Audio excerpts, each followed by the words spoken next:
business. You won't believe what we are doing next. Stay in the know by picking up a Florida Star newspaper or logging on to thefloridastar.com. North Florida TPO, proud sponsor of WJCT's First Coast Connect, bringing to the community innovation in transportation planning, commuter services, clean fuels, and intelligent transportation systems. More at northfloridatpo.com.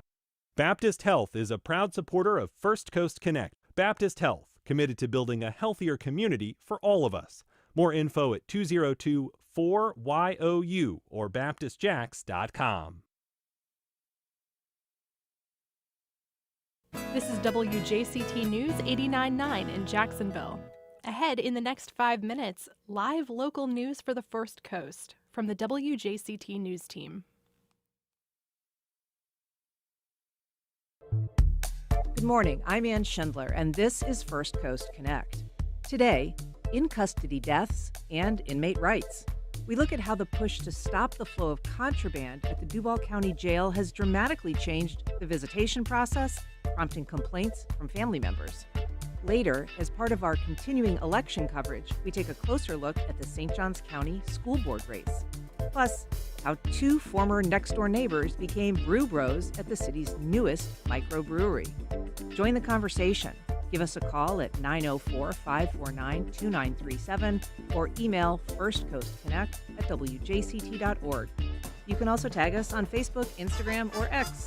It's all ahead this hour after the day's news.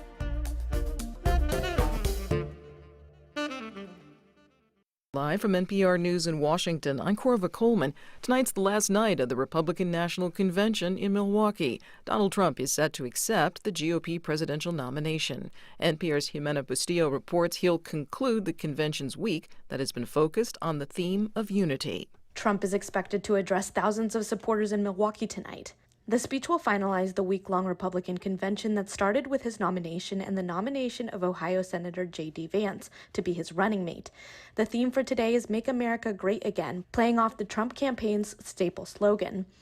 This will be the first time that Trump will publicly speak following the assassination attempt during a rally in Pennsylvania. Jimena Bustillo, NPR News, Milwaukee. President Biden is not on the campaign trail. The White House says he's got COVID. He was campaigning yesterday in Las Vegas when he tested positive for the coronavirus. The White House says his symptoms are mild and that he is self-isolating at his home in Delaware.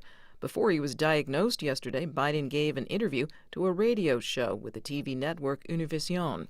The president says that every presidential administration needs to focus on the Latino community's needs, and especially on children. The Latino community has 25 students out of every 100 students in a grade school to high school in America are Latino.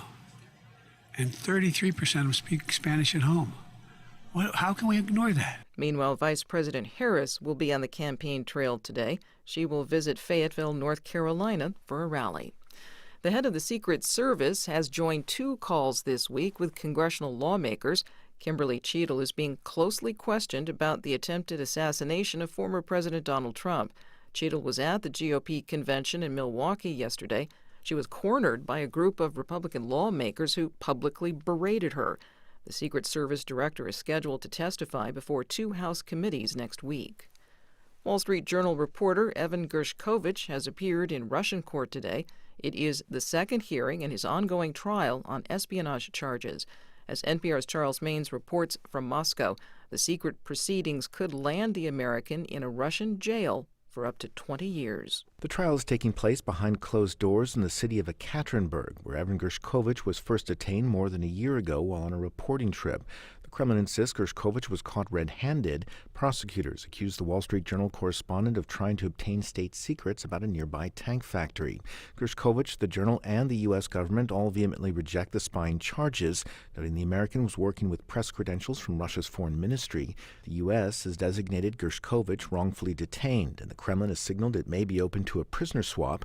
This week, Russia's foreign minister confirmed negotiations to that effect were ongoing. Charles Maines, NPR News, Moscow. On Wall Street and pre-market trading, Dow futures are lower. This is NPR. And good morning. It's 4 minutes after 9. This is WJCT News 89.9 in Jacksonville. I'm Michelle Corum. A hum coming from huge temporary generators at the Hyatt Regency Jacksonville Riverfront Hotel has been an ever present noise downtown for the past 6 months.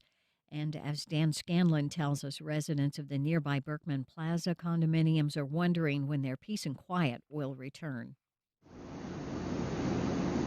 Berkman Plaza resident Rose Matthews says she hears that hum every day from her condominium above South Liberty Street, a block from the generators behind the hotel on South Market Street. Those generators echo up the side of the building. Sunday mornings used to be lovely. You could sit out on your balcony, enjoy the day, no noise. All the traffic was gone from the city during the weekday. Not anymore. It's a continuum. The trailer-mounted generators were brought in after a February 10th electrical fire. Hyatt General Manager Jeff Thompson said in a statement they're needed to run the 16-story hotel until power is restored. Meanwhile, JEA says it's waiting for the hotel to complete repairs on its end before that can happen. Dan Scanlon, WJCT News 89.9. Hotel officials have not responded to our questions about how much of the facility is being powered by the generators and when the electrical repairs will be done.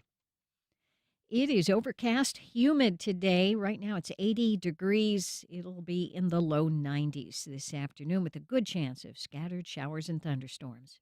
Support for NPR comes from NPR stations. Other contributors include the Wallace Foundation, working to develop and share practices that can improve learning and enrichment for young people and the vitality of the arts for everyone. Ideas and information at wallacefoundation.org. Support for First Coast Connect is provided in part by Baptist Health and North Florida TPO. Good morning. I'm Ann Schindler, and this is First Coast Connect. Today, video chats have replaced in-person visits for jail inmates. It's an effort to keep contraband out of the jail, but is it working? And what are the constitutional and personal implications of this new policy? We ask a civil rights attorney and a criminal justice reporter. Then, as part of our continuing election coverage, we dig into the contours of the St. Johns County School Board race. But first, of the 5 inmate deaths in Duval County so far this year, 2 were from fentanyl overdoses. Keeping drugs out of the jail is the reason officials say that they have ended in-person visits for good. And to talk about it, I'm joined now by Nicole Manna, investigative reporter for the Jacksonville Tributary. Good morning, Nicole. Good morning. Thank you for having me. Thank you for being here. We're also joined by Andrew Bonnaroo, civil rights and criminal defense attorney here in Jacksonville. Good morning, Andrew. Good morning. So, Nicole, start us, if you will, by catching us up on the in-custody fatalities, some of which occurred in the jail and some of which did not. But this is an issue that you've been reporting on now for more than a year. Yes, so I have been tracking deaths that have happened specifically within the jail, since I started at the Tributary a year ago. So to catch us up on the numbers, in 2023, there were 16 deaths in the jail. So far this year, I have counted 5 that we know of. There was one more person who died, from what it sounds like, after his arrest. I think he was arrested and then sent to the hospital and died there. So that would be considered an in-custody death. And so that would technically bring us to 6, but at least 5 people who had been physically in the jail have died this year. And we mentioned a couple of those from fentanyl. How are you able to determine how they died and what significance does that have? Yeah, so the way I determine it and have been since 2023 really is putting in record requests through the medical examiner's office. So anybody who dies in the jail or in custody will get a autopsy. And so those autopsies will tell us how somebody died. So my process is we learn about a death and then, I wait a couple days, I wait a week just to make sure that autopsy is getting processed. And then I send an email to the medical examiner asking for the results of that autopsy. Of the 5 that I've tracked this year of jail deaths, I've actually only asked for 2 autopsies so far. And they were the 2 people who died in February and both came back as fentanyl overdoses. And since 2022, of all the autopsies that we've gotten from the medical examiner's office, this brings our total of people who died with fentanyl in their systems to 8. Okay. So this is an issue of drugs getting into the jail. What is the timeline that you look at in terms of whether those are people coming into the facility perhaps overdosing versus somebody who is in the facility and overdosing with a drug that presumably they got in the facility? Yeah, that's a great question. So I think the timeline is just a matter of days. If somebody is arrested and then they die that day or the next day and fentanyl is in their system, I think it's possible we could say, maybe they ingested that before they got to the jail. With the 2 deaths that have happened this year, one of them died 3 months after he was arrested, and one died 5 days after she was arrested. So those, I think you could point to, they likely got them within the facility, especially that man who had been incarcerated for 3 months. Andrew Bonnaroo, you go to the jail quite a bit. You have a lot of clients there. I sure do. How has the policy change in terms of visits impacted you, impacted your clients, impacted your interaction? And we should say this the initial change came during COVID as a result of the health precautions. Right. With respect to attorney visits of inmate clients, I have not seen a significant change. I'm still able to go to the jail, visit with my clients in a contact room, not between glass. Here in Jacksonville, that's permitted.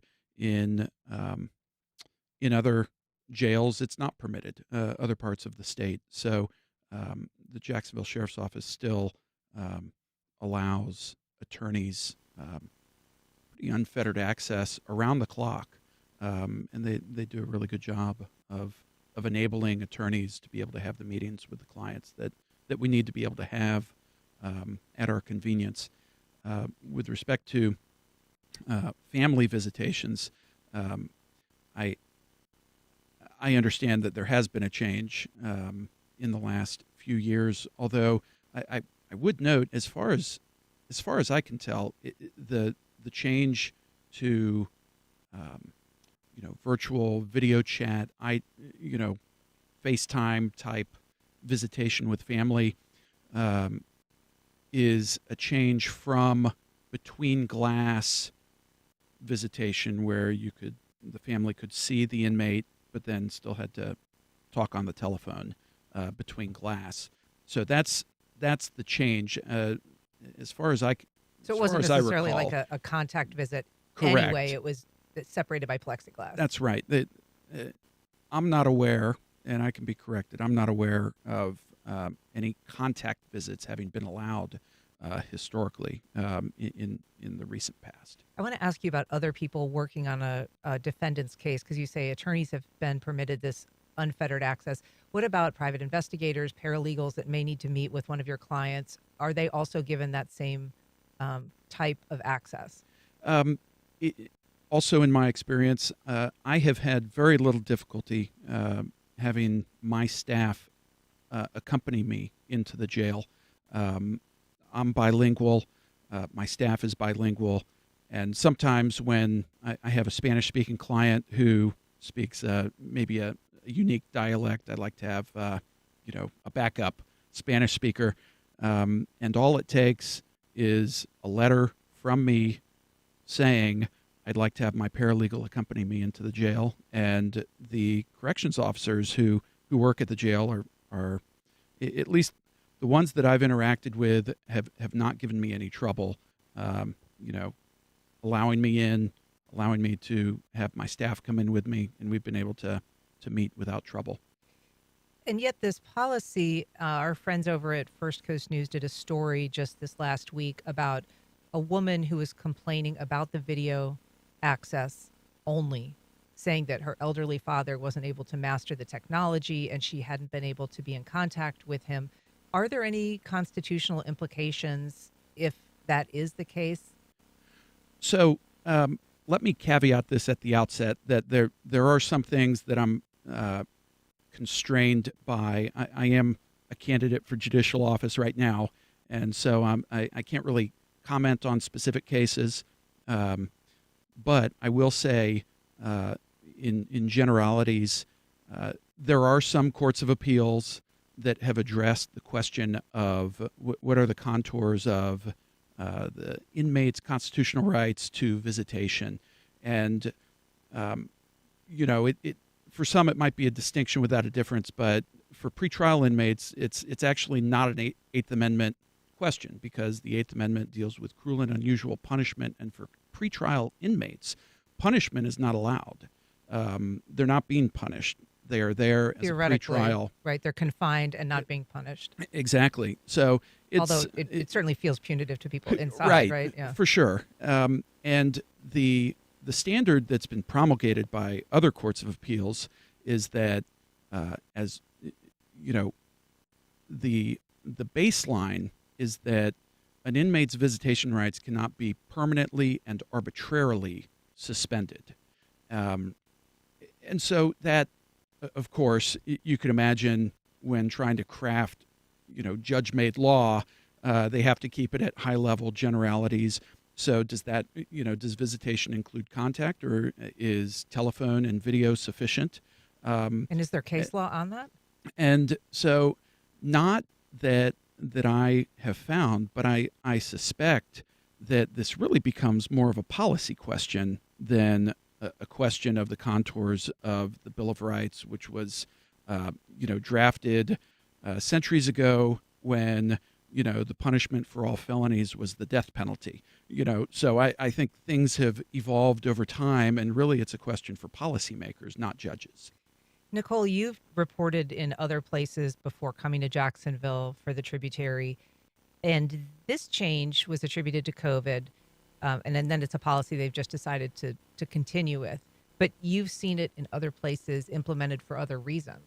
Yeah, it's interesting that Jacksonville just implemented it due to COVID, because I worked in Wichita long before COVID in 2017 and 2018.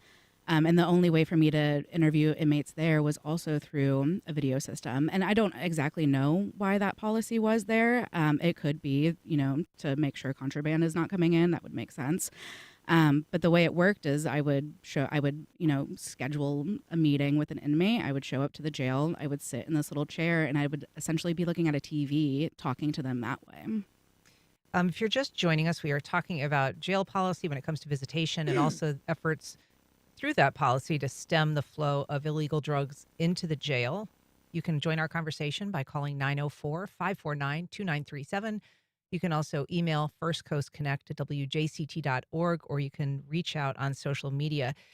Part of the issue of video visitation, Nicole, is, is it enough to be able to just visit through, a video screen? And I think there's some people that say, particularly for children, that can be a difficult interaction. It can also be more convenient. I mean, family members are allowed to do these video calls. They don't have to go to the jail. They can do them from home, but it costs. It does. So I did a quick search on the sheriff's office website just to learn about the programming that they use. If you were to go into the jail here in Duval County and do this video system, it's free. But according to their website, if you were to call in almost like a FaceTime, it would be 25 cents a minute that you would be paying to talk to that inmate. Mm-hmm. And once you're there, you can visit sort of like pre-COVID rules. It is limited still to just one visit a week, whether it's video or in this, if you're at the jail. If you're physically at the jail, yes. That's right. Are there concerns about these costs? I know other municipalities, other places have been concerned about whether the agency that issues contracts to this private provider of video service whether the agency is receiving any money in return, whether they're benefiting from those services, and whether the prices are too high. Yeah, so there's actually been some coverage out of Michigan that I just read when I was catching up on this. There's been a lawsuit filed there accusing the jail, the county, and the telecom service of getting kickbacks from these services, and basically incentivizing sheriffs to then continue to use these services because they're making money off of it. In that case, families were paying about $13 for a 20-minute virtual visit. There's been no lawsuits filed here locally, but I think that is like one way that we have seen lawsuits come out, because you're not necessarily suing on an infringement of rights, you're suing on these kickbacks. And to be clear, it looks like the company in Michigan that is being sued is not the company that JSO is using. Have you requested some information about that? Yes, I requested the contract through JSO and was directed back to the city. Apparently, they are the ones that have that. So I have filed that request. I haven't got it yet. Okay. One of the reasons that this change is supposed to help, Andrew, is because there are ways of getting drugs into jail that are more advanced, perhaps, than they've ever been, including, kind of pasting paper with drugs like fentanyl and using, the pass-through of documents, perhaps, or letters, communications to get those drugs inside. So this is, particularly for like the deaths that Nicole was mentioning, would presumably help cut down on that, and that is a serious risk. 100%. I anticipate that I don't want to speak specifically about the Duval County Jail, but I suspect that any county sheriff would say, on one hand, you want unfettered access and open lines of communication between inmates and their families, but then when contraband gets in and people get hurt or other bad things happen, the sheriff is to blame. And I think most sheriffs are probably in a position of trying to balance these interests, and which is why, again, maybe really the balancing is for the policymakers and the legislators to make the decision about where to strike that balance. I will also say that before the advent of remote video visitation technology, I have a client right now, for example, whose family is in Texas.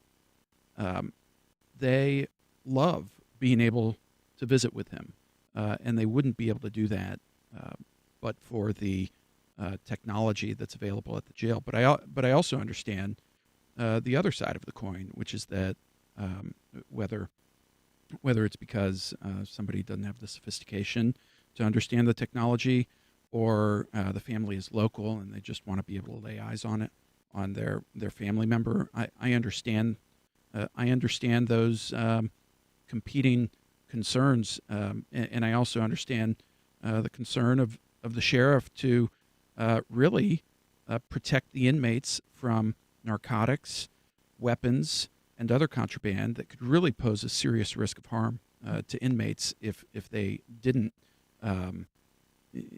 have this policy. So they're really significant competing concerns that I think are genuine and real. So we invited the sheriff on today, and he wasn't able to make it on short notice, but he issued a statement that said, in part, in light of the COVID epidemic, we have made necessary adjustments to our visitation system to prioritize the safety of our employees and inmates housed in our facilities. While in-person visitations are no longer available, we have implemented video visitation as an alternative, and instructions on how to utilize this system are provided within the facility to ensure a smooth and efficient process. JSO offered to take me on a jail tour yesterday, and on very short notice, really just within a matter of hours. You should do it.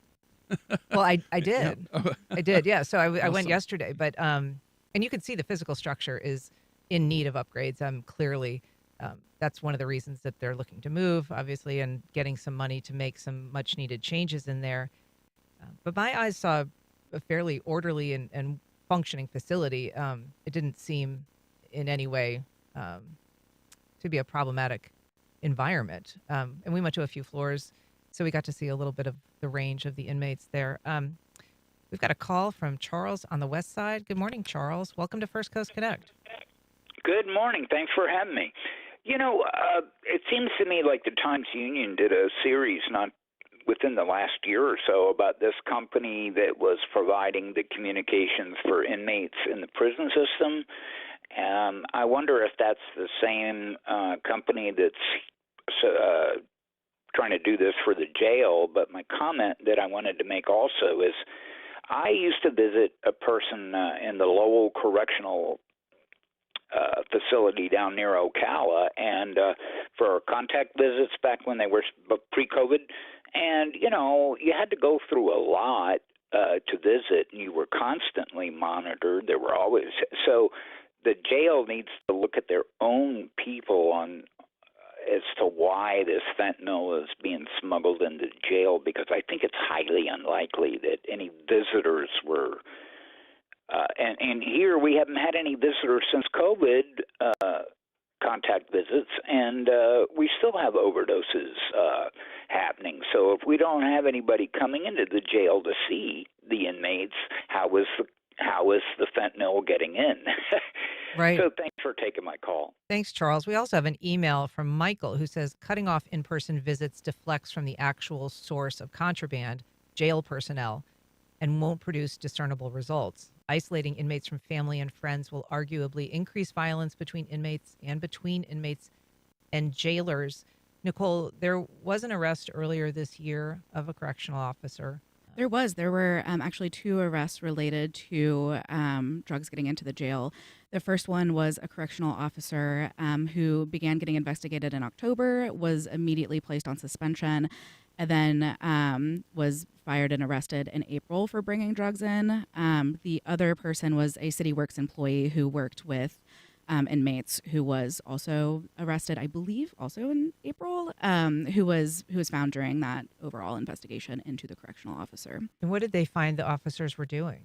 I don't know exactly how they were bringing the drugs in. We actually weren't even told what types of drugs they were bringing in, so there were still a lot of questions at the end of that. So yeah, I don't know. And we don't know whether the fentanyl deaths that you specifically cited were in any way, or no reason to think they were necessarily connected to those arrests. Right. There's, the sheriff never made that connection, never told us that it was definitely fentanyl. But we just looked at the term of their employment and looked at how many people died of drug overdoses in that time, and made clear that there had been no connection to that. So your reporting over the past year has looked at the issue of inmate and in-custody deaths overall, and some of that looked at, whether the previous medical contractor for healthcare at the jail bore any responsibility. And your reporting actually affected a change in that. I mean, the sheriff got rid of that contractor, brought in a new one. Are you seeing changes in terms of the quality of the healthcare provided? So just looking at the number of deaths, like I said, we had 16 last year. The majority of that was under the care of a company called Armor Correctional Health Services. They are the ones who were contracted in 2017. Originally, that's when we switched to privatized healthcare, and that's when deaths in the jail tripled. The sheriff got rid of that contract and signed one with NAF Care that started in September of last year. So we have seen, if I'm horrible at math, which is why I'm a writer, but looking at 5 deaths so far this year in July versus 16 last year, we have reason to believe that there's going to be less deaths this year. And what would be a baseline to get, what was prior to the privatization of medical care, about how many deaths were we seeing? I don't have that number exactly pulled up, but I remember that the numbers were like in the single digits. There was one year where I think we had 4 deaths. There was another year where we had 5. So extremely low compared to the double digits we have seen every year since Armor took over. When I was visiting yesterday in the jail, there is, a nurse on every floor, in addition to kind of, facilities that they can take them to if that's required.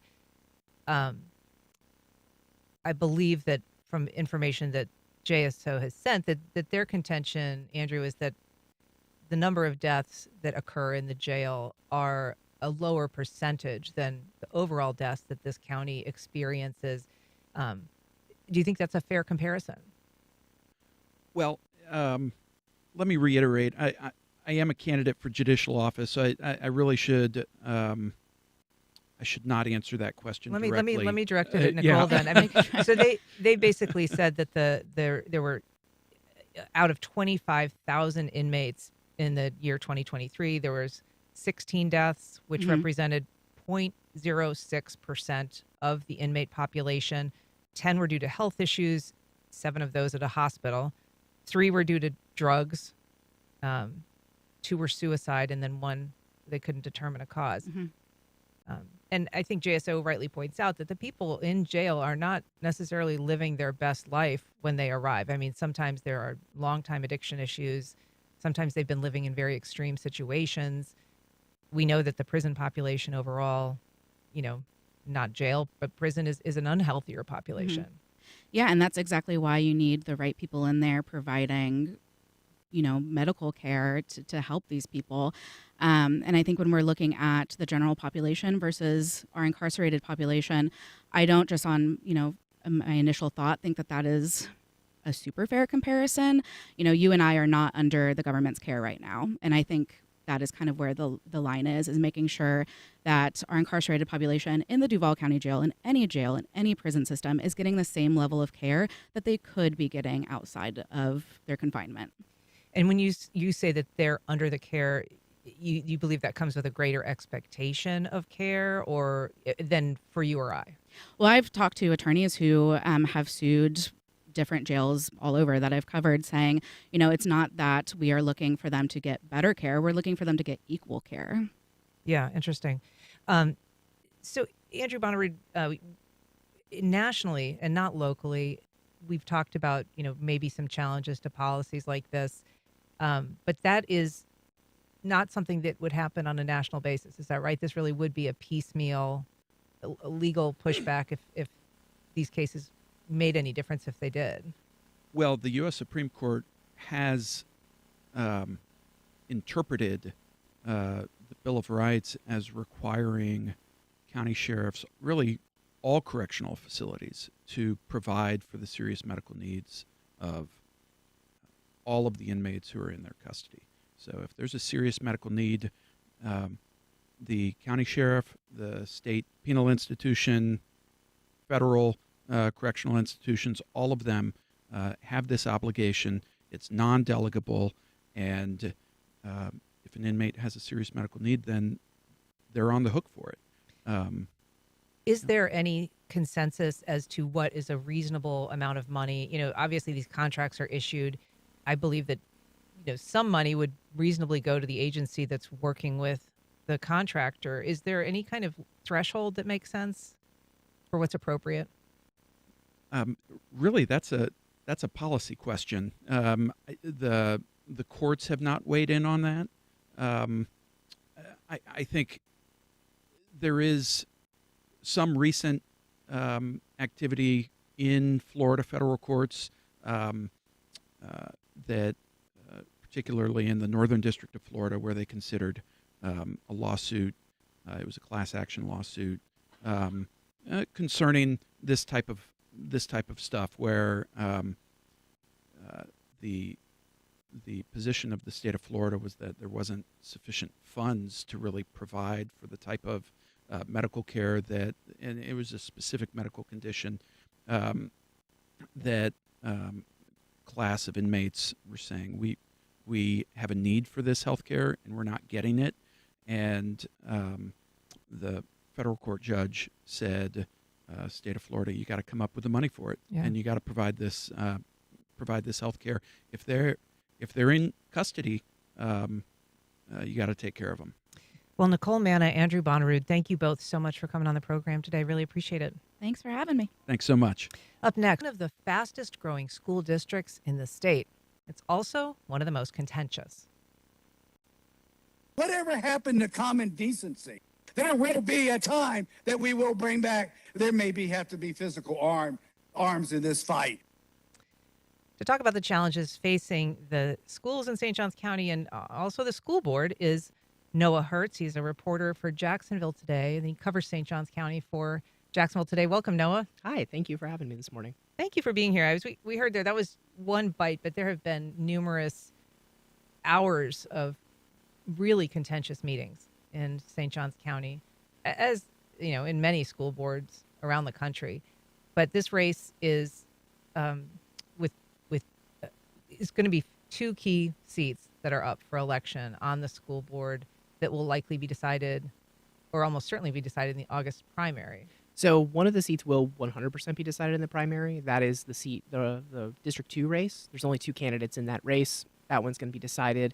In District 5, there are 4 candidates, and since these are nonpartisan races, it's not the way it is with a lot of other races around St. Johns County, where you've got just Republicans and maybe one write-in candidate or one independent candidate running.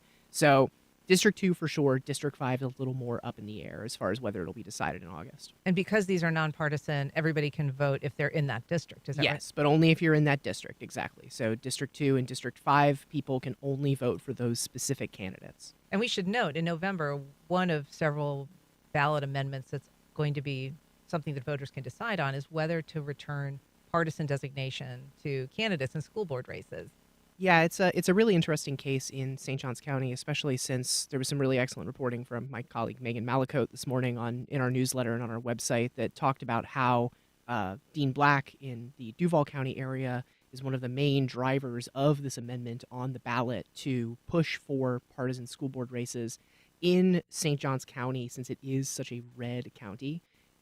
If you bring back the partisan races to the school board, there's a very likely chance you're going to end up the way it is in races for, say, the county commission, where since we are a closed primary state, only Republicans can vote for Republicans in the primary. And take one of the county commission races, for example. You've got a race where you've got multiple Republican candidates and then one independent or one write-in candidate. And that closes up the primary, which means that only Republicans get to vote on who is going to be the Republican on the ballot in November, functionally kind of deciding those elections early. So you've still got, at least in the case of, District 5, the school board race here in St. John's, 4 candidates that everybody in that district is going to be able to vote on since it is a nonpartisan primary.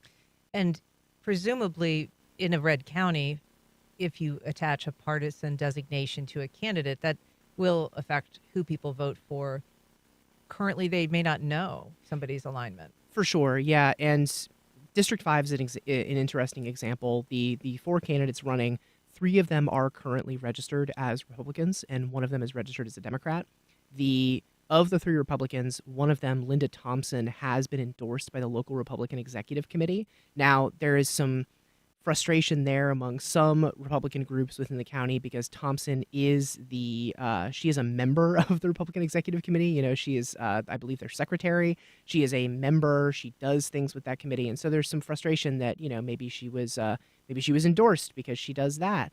But you've got that going on the Republican side, and then as far as much as a Democrat side there can be in a nonpartisan race, you've got another candidate, Liliana Bristow, who is a registered Democrat and has been endorsed by the local Democratic Party. So, these are nonpartisan races, but to truly call them nonpartisan, I think, would be pretty incorrect at this point. Because you can pretty easily figure out, based on their endorsements, where they're aligned. Absolutely. Yeah, their endorsements. And also, I will say, you played that clip up at the top from, I believe, 2022, one of the school board meetings. I think it would be very easy to expect that the elections for school board in St. Johns County would be very centered around these culture war issues that have been such a hot topic at school boards around the country and around the state especially. But I think if you pulled aside any candidate running for school board in St. Johns County, they would tell you that the number one issue in the county is overcrowding because of the fast growth in that county. I truly, genuinely think that every single one of them would put that 3 places above any kind of culture war issue. That's interesting. And we should note, one of the reasons that we're talking to you is you're going to be hosting a candidate forum. They've invited you to moderate this discussion among these candidates in these 2 key races. That's going to be August 8th? Yep, August 8th, 5 to 6:30 p.m. at, I believe you have the address somewhere nearby at the main library. Yep. Yeah, in St. Augustine. Mm-hmm. So you'll be moderating that discussion. What are you going to be looking for? What kinds of questions do you want to get answered? So I want to note that is a debate that is being co-hosted by 2 organizations. It's the American Association of University Women and the League of Women Voters, 2 nonpartisan groups that have very specific issues that they tend to focus on, but they are nonpartisan. They don't endorse candidates in races. And I think the things that all of us are really interested in are exactly that. What are these candidates most interested in? And since, you're talking to a St. Johns County audience, an audience of people who have felt the continued constriction of their county rapidly growing, of the need for schools growing and growing and growing, I think top of mind is how do we deal with that? How do we find the funding to continue to build new schools? How do we make sure that children are not packed into classrooms with 30 kids in the meantime while schools are being built? Because, you can't just build a school overnight. That's something that the school board is dealing with. They've got to long list of schools they're working on building, but that takes time, and the county is growing faster than they can build schools. As at those school board meetings, though, do you anticipate a lot of kind of culture war issues coming up in the context of audience questions? I think it's possible, but I really think top of mind for most people in the county is how do we ensure that this really highly rated school district in the state of Florida stays at that level, whether that is because we want to ensure that the classrooms aren't packed, we want to ensure, at the beginning of this month, there were more than 100 vacancies in St. Johns County. Part of that is because St. Johns County just does not pay as well as some of the surrounding school districts. And, part of the argument is, well, you get to live in St. Johns County. It's a great place to live. There's a lot going on. But if you can hop right over to Duval and there's just as many, if not more, vacancies and they pay better, I think these are the things that people are chiefly concerned about. Like, there's still been plenty of conversation in recent years about, what books should students have access to in the classroom and this kind of thing. And St. Johns County was at the center of all kinds of things about who should be able to use what bathroom and this kind of thing. But I don't think those are top of mind for a lot of candidates. Well, Noah Hertz, we look forward to the results of your August 8th panel moderation. Thanks so much for being here. Yeah, thank you so much for having me. And we'll be back in just a moment.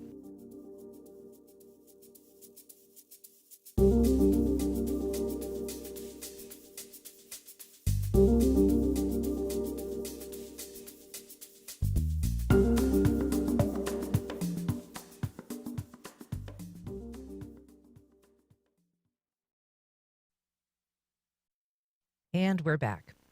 Inspiring kids in the arts started early in Jacksonville this summer. Nearly 5,000 elementary school students have been filling out a passport marked by local cultural programs as part of a collaborative field trip initiative that's sponsored by Cathedral Arts Program. And here to tell us about it is Lucy Chen. She is Vice President of Advocacy and Community Engagement for the Cathedral Arts Project. Lucy, welcome back. Thanks for being here. Thank you so much for having me. So tell us about this summer program. You brought me a little example of it, but what's involved? So students are able to go on cultural expeditions this entire summer, and we have partnered with 8 different sites and to expand this field trip initiative.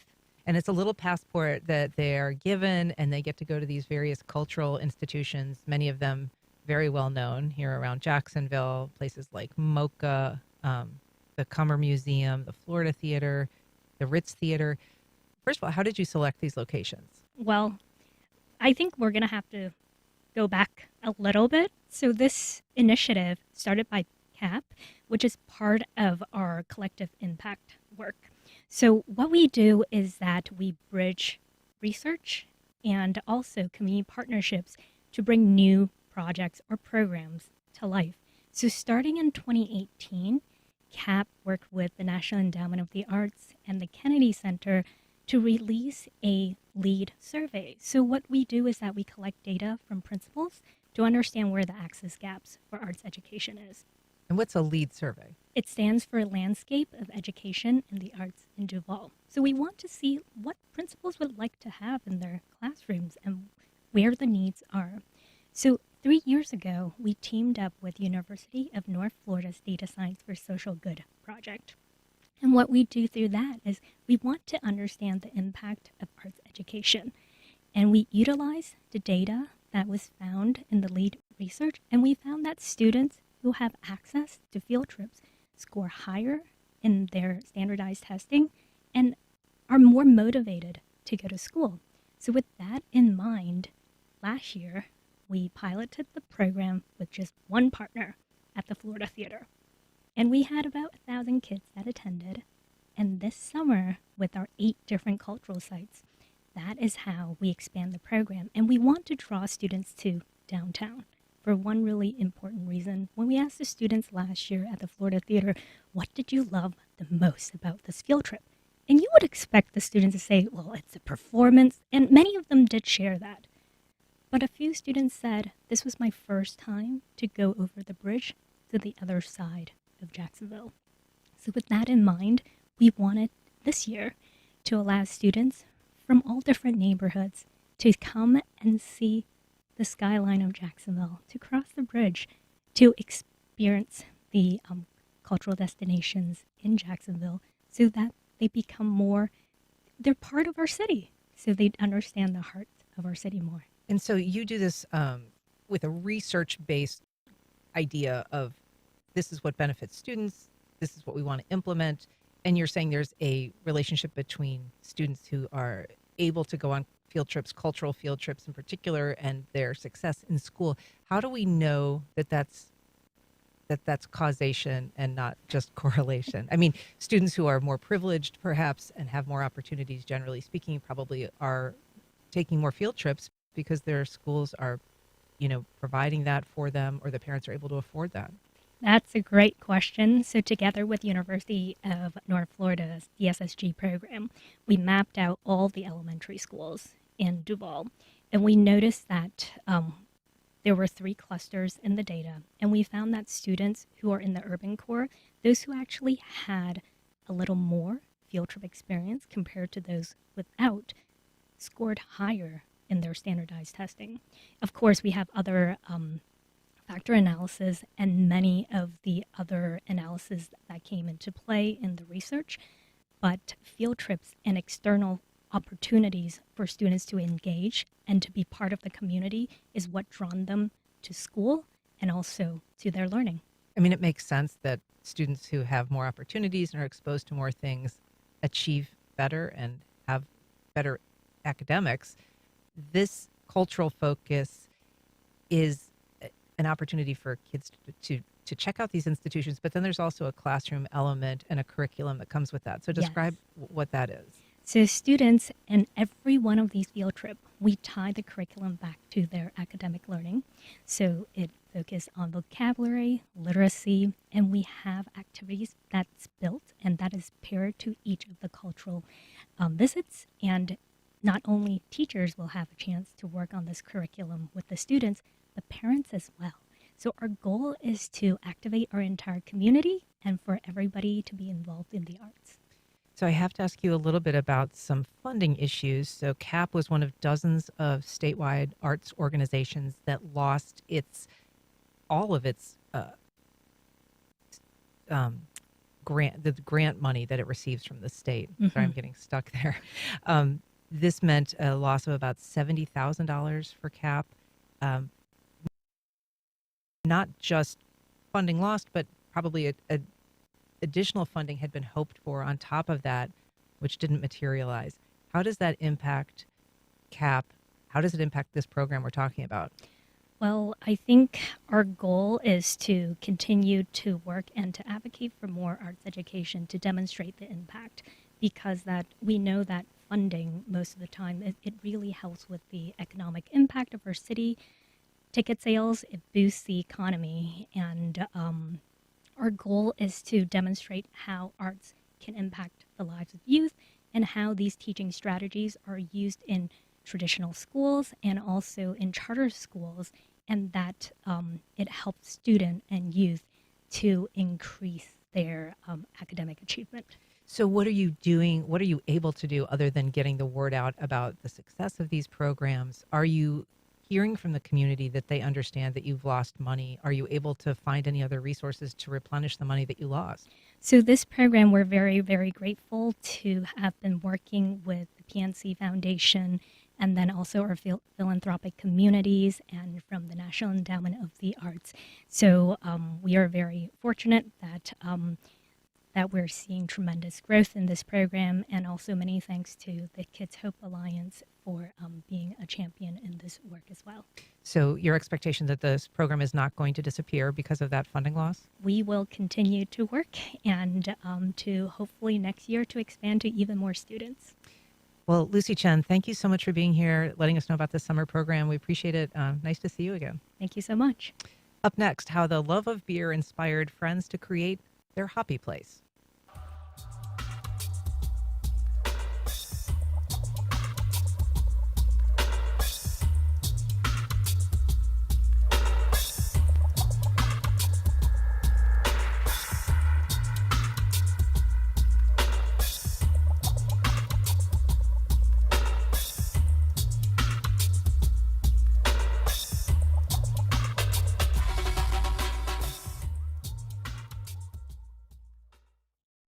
Mayo Clinic, seeing the unseeable by using advanced imaging technology to improve accuracy in diagnoses and treatments.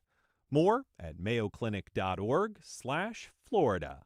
North Florida TPO, proud sponsor of WJCT's First Coast Connect, bringing to the community innovation in transportation planning, commuter services, clean fuels, and intelligent transportation systems. More at northfloridatpo.com. Welcome, welcome. The popular storytelling performance series Untold Stories is now a WJCT Public Media and Florida Theater podcast. Meanwhile, my mother was in her recovery suite and she practically cartwheeled out With a the bed. lineup of locals spinning transformative narratives on stage at the Florida Theater. Called up my husband, said, hey, you're going to have to meet me at the hospital. Listen to Untold Stories at WJCT.org/podcast or wherever you get your podcast. I'm Celeste Headley. Foreign policy is front and center as the Republican National Convention continues. We'll review the speeches, including one from Trump's VP pick, J.D. Vance. That and the latest news next time on Here and Now. Today at 1 on WJCT News 89.9.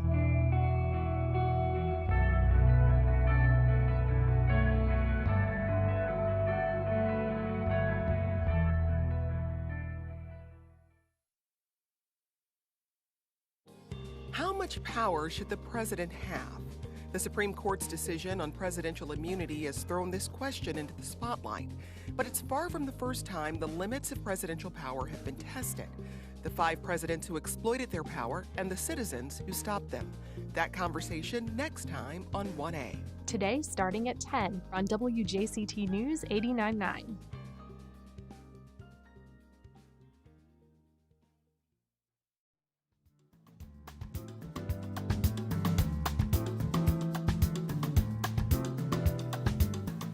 Welcome back. So there's a little voodoo magic that's happening in San Marco right now. It's a new independent brewery in Jacksonville that just opened, I think this last weekend. Yes, ma'am. I'm joined by one of the owners, Chris Rudin. It's called Voodoo Brewing Company. It's on the square. Yeah? Right in the middle of the San Marcos Square. All right. So tell me a little bit about the facility itself and how your launch went. It's 8,100 square feet, top and bottom. So we have a very unique space within that square. It's been vacant for about 5 years, so there's been a lot of buzz coming around. But it used to be kind of the Square One, Indochine, Buddha Bar, Okay. that sort of thing. So again, been vacant for 5 years, so we decided to take both floors. Grand opening this past Saturday was dynamic. I've never seen such support from a community in all my years of hospitality. We had lines out the door before open, and we really just literally went all the way to closing, and almost had to kind of exit people out the door. So it was a great time. It was a great experience. So this is your first enterprise in an ownership position of a business, but you've been doing this kind of work for a long time.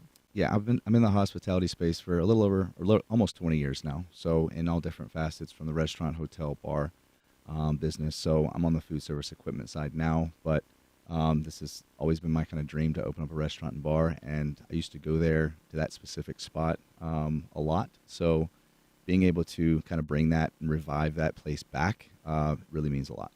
So your partner, Ryan, was supposed to be here today. He's putting out some new business fires. Yeah. Yeah, he asked me, "Hey, can you grab that wheel, because I got to put some few fires away." So But you guys, you have an interesting backstory. You guys were neighbors before you were business partners? Yeah, we both live in Nocatee and Ponte Vedra. So and again, we live on the same street. We still live in the same neighborhood, but with about five years now. So kind of grew close as friends, and now we're great business partners. He's the kind of yin to my yang, and vice versa. So, did you need to know about beer in order to start this up, or is this something that you're coming to more with just a restaurant background? It definitely helps to know a little bit about beer, but the Voodoo has so many different styles of beers. It's stuff that you don't have to be a connoisseur necessarily, but having the hospitality background that I have definitely does help in running the business for sure. And this is kind of there's other Voodoo breweries. This is something that you kind of, almost like a franchise operation. Yeah, it is a franchise operation. It started in 2005, but they started franchising in about 2019. Again, we have the second location in Florida, the first being Fort Myers. So it's beer, but it's also good food, right? Like kind of not quite just like burgers and fries. No, it's not. It's not. We put it as elevated pub fare, so it's not going to be your mozzarella sticks. It's not going to be your regular old run-of-the-mill bar food. So we kind of put our spin on a few things. So we're definitely big on the shrimp down or the seafood down here with being in Florida.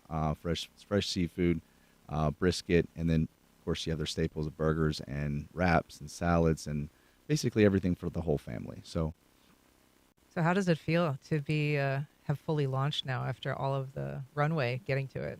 It's a different kind of stress, the stress of the anticipation, but now that the anticipation's over, it's just running it to the highest quality standard. I'm big on consistency and quality. Those are my two main staples, and we're working toward that on an everyday basis. So as you say, this has been a vacancy in San Marco, but that's some hot real estate. It's a very busy place. Sounds like you've already got a fair amount of community support. The community support has been unbelievable. I've never seen this in almost 20 years of doing this in the business. Just last night, it was crazy on a Wednesday night. Never expected that. So every seat was taken, every seat at the bar was taken, all the seats upstairs, downstairs were taken. So again, it's going to be a trial and error, but I just want to thank every single person that's come out thus far and supported us and support us through this whole 18-month journey. So I appreciate it. Well, Chris Rudin, it's so nice to have you here today. I'm sorry that Ryan couldn't make it, but it sounds like you guys are doing gangbuster business. So I'm sorry that you didn't bring us a beer, but I'm glad that you were able to come. In due time. All right. That's our program. We encourage your feedback and suggestions. You can send either to First Coast Connect at WJCT.org. If you missed anything, you can catch our rebroadcast at 8 o'clock tonight, or you can find us on your favorite podcast platform. Our executive producer is David Luckin. Our show is produced by Stacey Bennett. Our associate producer is Jamie Valet, and our director is Brady Corum. Our theme music is performed by Club de Belugas. Join us tomorrow when our panel of journalists discusses soaring DUI arrests in St. Johns County and a new lawsuit filed against Florida Power and Light by its own investors. I'm Ann Schindler. You've been listening to First Baptist Health and the North Florida TPO. Seacoast Bank, dedicated to helping Floridians prosper since 1926. Seacoast offers the personal and business banking solutions customers need with the personalized service they deserve. More at seacoastbank.com/bank on better. Member FDIC. Baptist Health is a proud supporter of First Coast Connect. Baptist Health, committed to building a healthier community for all of us. More info at 202-4YOU or baptistjacks.com. Liberty Life, the pro-military paper and audio articles from Kings Bay to Camp Blanding. Serves Army, Navy, Air Force, Coast Guard, and Marines. Liberty Life is available wherever the military, veterans, and their families gather. Online at libertylifemedia.com.